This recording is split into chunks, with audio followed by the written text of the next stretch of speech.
Hello everyone, welcome back to our channel. You're listening to Dr.Nazma Sheikh, and in this video we are going to talk about branched chain molecules of organic chemistry and how to name those molecules. Of course, in part 2 also we have done the same, but in this video we are using the molecules which contain functional group, right?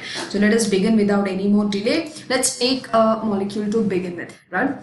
So CH3, CH2, Cl, a very simple molecule with functional group. Just to remind you how to deal with the functional groups, So now, as usual, apply the rules of IUPAC and find how many carbons do you have. You're having 2 carbons, so the root word has to be what?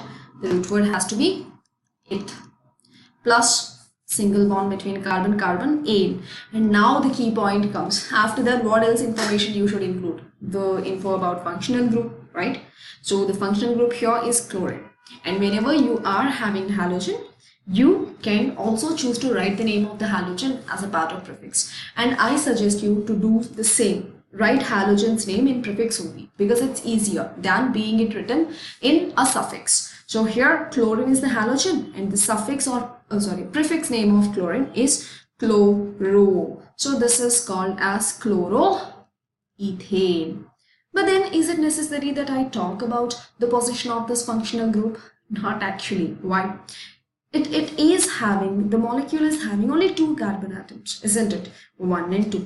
If you're naming this molecule from the other way, that means from this way, because this particular carbon is consisting of functional group, I would number it from left to right? So either ways it is going to be 1 chloroethane only. So whenever there is no other option of being it, there is no other option for a functional group of being it other than what's written in the given structure. You don't need to write the position. Done. This is a very simple molecule, chloroethane. And now we are going to take complicated examples of this kind of functional groups only. Done.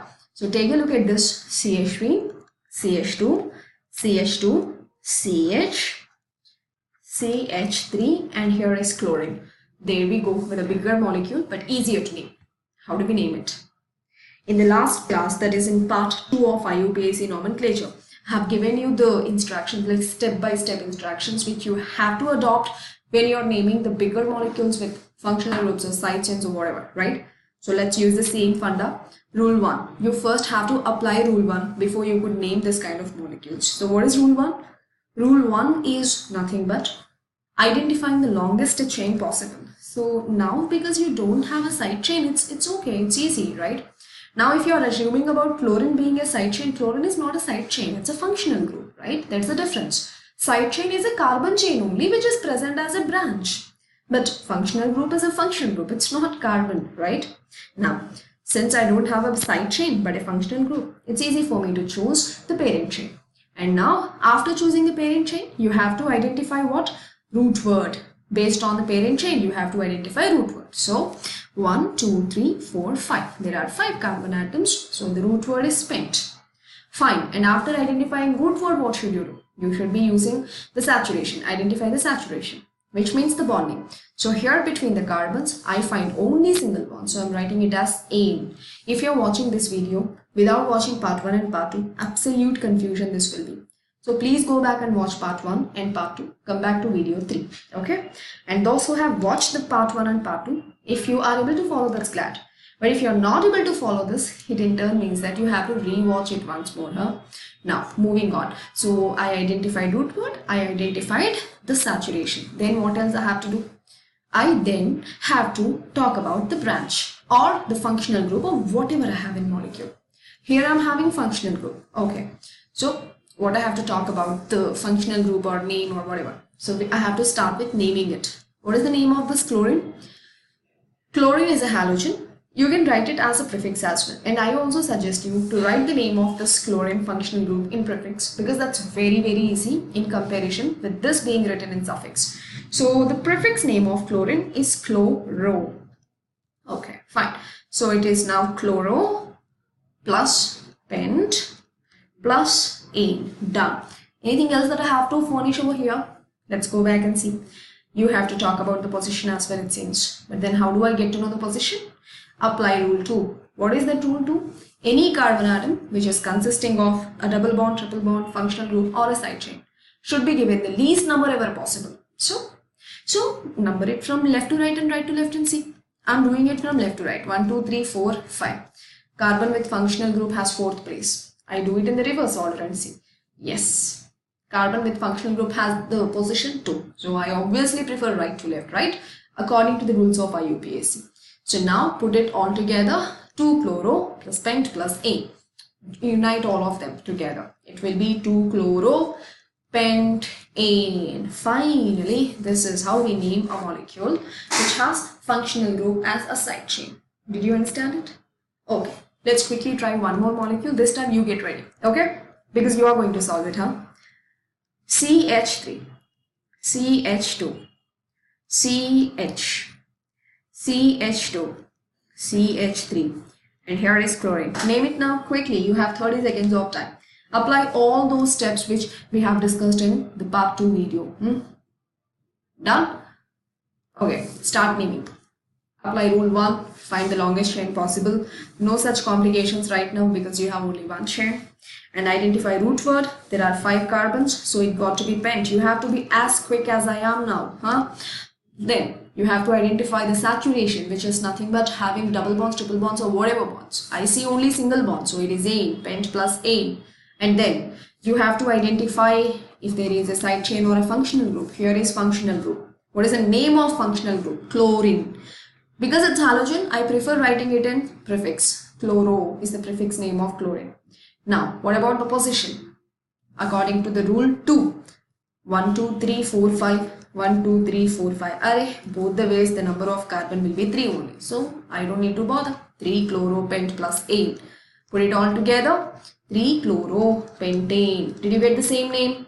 If you have gotten the same name, you are on the right track. Keep it up. But if you have not got the same name, you need to practice it once more. Please replay the video. Now, let's go one step ahead. Okay? Now, observe what we have named in the previous slide. 2-chloropentane. What did we name now? 3-chloropentane. Okay, what shall we do is, let's count how many carbons, how many hydrogens and how many chlorines are present. Okay, so here 1, 2, 3, 4, 5 carbons are there. How many hydrogens? 3 plus 3, 6 plus 2 plus 2, 10 plus 1 more, 11. So H11. What about chlorine? Only 1 chlorine. C5H11Cl is the molecular formula of 2-chloropentane. Let's talk about 3-chloropentane now. There are 5 carbon atoms. Are you counting along with me? You have to. How many hydrogens? 3 plus 3, 6. 2 plus 2, 4. That is 10 plus 1, 11. How many chlorines? It's only 1. C5H11, 1. Sorry, C5H11Cl. If you observe, is the molecular formula same for 3-chloropentane and 2-chloropentane? It is the same, right? Then why is the structure different? You observe the structure also. It's not much different. The molecular formulae are same and the difference is only position of 1 or 2 units, not more than that. You know what? This kind of species which are having same molecular formula but different structural formula are called as isomers. What are isomers? Isomers are those molecules or those species which are having different structural formula but same molecular formula. Example, 2-chloropentane and 3-chloropentane. Anyways, about isomerism, we'll talk in detail in the next video. I just wanted to give you a hint or maybe a little info since we are anyways talking about something very close to, something very similar. Done? So now, let's go back to our IUPAC naming. I'm going to explain you one of the challenging model right now. Listen to this also carefully. Whenever you are naming the molecules like this, CH3, CH2, COOH. Observe this.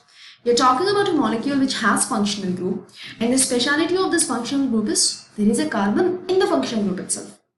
One very important thing that you have to remember when you name this kind of molecules, make sure you count the carbon of the functional group also in the parent chain. Sorry, 1, 2 and 3. So, how many carbons do you find this molecule? There are 3 carbons. So, the root word has to be prop plus ane and it is oic acid. Yeah. So, you talk about COOH, or you talk about CHO, or you talk about CO, what do you have to do? You have to count the carbon in the functional group also as a part of parent chain. Only then your answer is going to be correct. And this molecule is propanoic acid. Done? Keep this in mind. This will help you a lot. Done? So these are a few particular models of IUPAC nomenclature, guys. So in 3 parts of this video, we have discussed first part about the basics, second part about the branched molecules without functional group, third part the molecules with functional group. But then you have any particular molecule or you still have anything else which isn't clarified in IUPAC, make sure you let me know in the comment section. I would love to help you out. So if you like this video, if you're understanding whatever I'm teaching, make sure you like the video, subscribe it, and also share it with those friends of you who are actually in need of these all topics. Done? I'll see you all soon in my next video. Until then, keep learning. Bye-bye.